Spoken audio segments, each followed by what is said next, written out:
Masagi chahi taranithoi rom tamak ngairibi Sapam Jenika gi makok yotchei na kanduna Hatpada Chenaba Sapam Sarat Pung kunmari ki Manungda capital punishment Pigadabani haina JSC against the brutal killing of Jenika Devi gi Co Convenor Ningombam Boboy na mari leinaba sing na takshillakli misi asi ka mari leina Sapam maning laikai da pangthopa pawgi mifam amada wafam asi phongthokladuna mahak na hai Sapam Gram Panchayat ki Pradhan Sapam Rameshwar yauna Sapam laikai gi miyam club amadi meira paibi sing gi oiba mifam amang asi pangthokpa loina na tongan warep kya lore warep sing adu ki manungda Sapam Sarat Pung kunmari ki manungda capital punishment pihanba ma ki mung manung puna khongjam circle la leihandaba kanagum amatana changjafam pidaba changjafam piramba mioi singna afafata ki teksa khudingmak puhanba made victim gi mung manungda lengang na akhanaba meeting changhananaba takshinba haibana chingba kaya yauri warep sing asi mari leinaba singna pung kunmari gi manungda thabak ta onthoraktrabadi makhal makha kya gi khongjang changsilagani maduda tholakpa afafata khudingmak mari leinaba sing amade Manipur lengak na Pigadabani haina su mahak na section wa thamke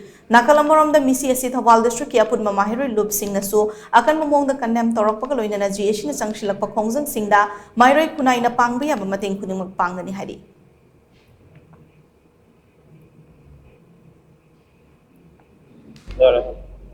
nasi daibak tiba thodo amada Sapam da leiba Bisal Academy gi Maheiroi Sapam Jenika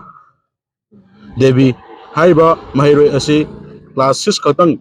tamjariba Maheiroi amakhangni haiba Maheiroi asina school lakpagi lambida Sapam Sarat Koba misak amakhangna angang asina school lakpagi lambida minungsi leitana tamthina yotchei na kanduna hatok phiba thong asibo Thawal district ki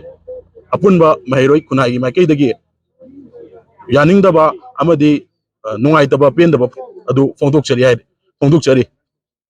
haiba thodo asi matung tarakpada amukhana Maheiroi kunai da thoktaba oisanu aduga victim gi family da Maheiroi kunai asina